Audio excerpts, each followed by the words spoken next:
Hi, welcome to the Java program tutorial. Last one was an if-else statement, and what we were looking at is testing a condition to see if it's true or false. And this is used in if statements and while loops and for loops, etc., and do loops. And we've got a Boolean variable which we use to indicate true or false, and we can use the Boolean variable for intelligence. So that a certain piece of code will be executed whenever this statement is true or whenever this statement is false, and so this all adds up to the programming. So what we're going to continue with, we've done it the if statement. Take all this away, and what we're going to do is a while loop. It's a keyword while, and again it's brackets, and what we've got is braces. Right, you've got the start brace and the end brace. This is going to be a group of code which is going to be executed. It's going to be executed when the condition inside these brackets is true. It's not going to be executed when it's false. So if we do this 1, this is a true statement. So this would be a continuous loop.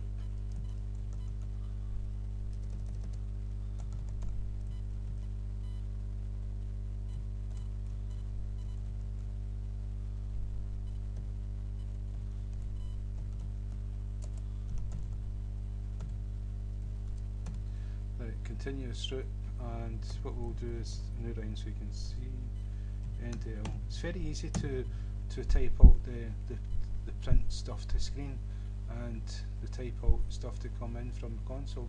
The way C++ is structured, when you try this you'll find this is very easy, and compared to Java, where you've got to type out system.out.println sort of thing, and then inside you've got to put your commands and all the rest of it, new lines, and so you've got to format it.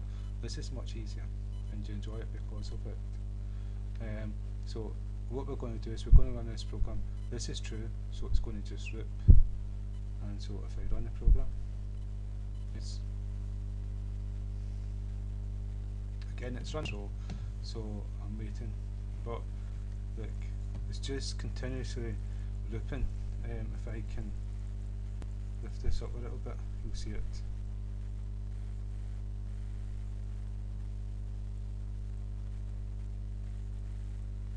So it's not going to stop, and so if I make it small, I can stop it from Eclipse. There is this red button here, stops it. Now it's stopped. So the reason why that stopped is because this is always true, and it's just the same as doing this true. You need something to change this condition at a certain point. When it becomes false, it stops doing what it's supposed to do. Well, what you wanted it to do when it was true, and when it changes to false, you don't want it to do this anymore, and it will stop and move on. That's what you want. So if I run this program, this will be continuous as well, because it's true again. And there you go. And just continuous again, it just keeps just printing them out. And so if I stop it, right, and I'm going to make it false so that you can see. So you can see now it's false. This while loop is not going to execute at all. And to prove it, we'll put something there.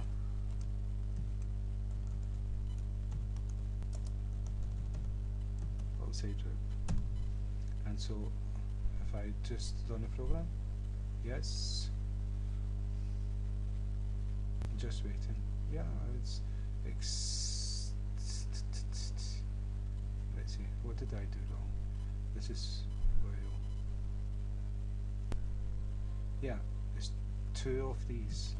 It's 2 this ran, and so that should be fine. Save, compile. So it's good now. It's just a typo. Yeah, you make typos, or well, I do. So if I run a program, and what you'll see, it's printed this once. It's not looped at all. It's not went into the loop. It's just false. It's just bypassed it. Printed out the next command outside the loop, and that's because it's false. Right. So I'll take this away. So what we need is a condition here that we can change when we want to exit. And so what you normally do is you normally, like, let's see, we have an int, and we call it count, and so that's what we call it, and we're going to put this in here.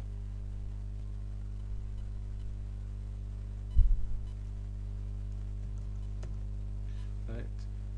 So, and what we're going to do in here, we're going to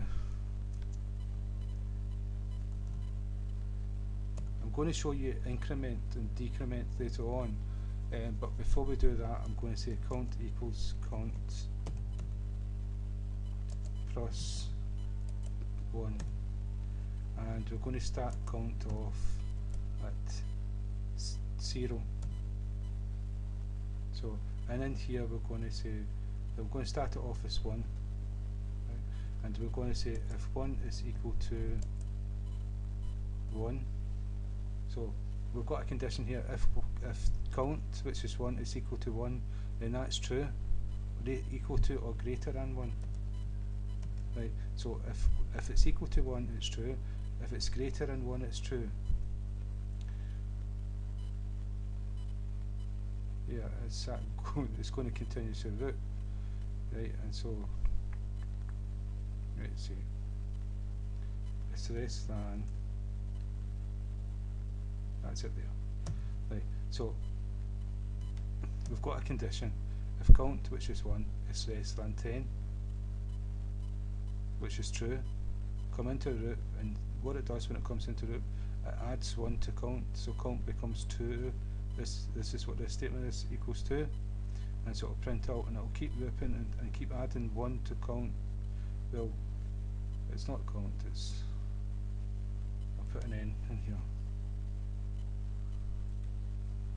Okay, right. It keeps adding 1 to count, and count is going to get to 9.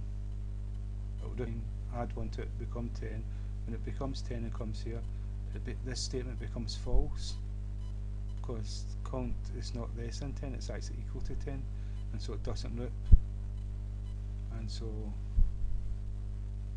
that what we can do here, we can do it here.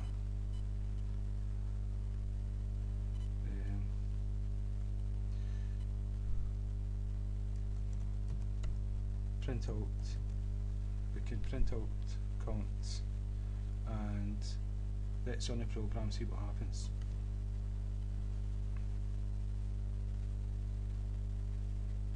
It's taking its time.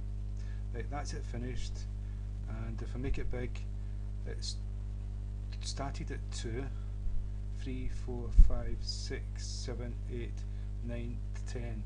So it's done it at 1, 2, 3, 4, 5, 6, 7, 8, 9 times, and the reason why it's true 2, if we go back to the code, it starts at 1, becomes true, and 1 gets added.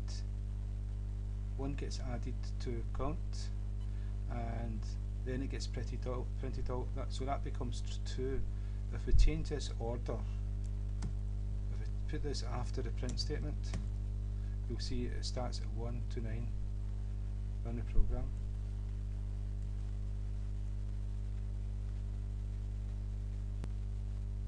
And this is what you'll see here. 1, 2, 3, 4, 5, 6, 7, 8, 9. And when it got to 9, it came back round with 1 added to it, which became 10, went back round, the whole loop tested the condition, and 10 was not less than 10. So that became false, and the loop was not executed. So that's test conditions using them to control a while loop, an if statement, and so this another. What we've done here is count equals count plus 1. Well, what I'm going to show you now is increment. What you do is you put two plus signs after the variable that you want to increment. Every time this code gets executed, it adds 1 to it. And so if I run the program, you'll see the same thing happens.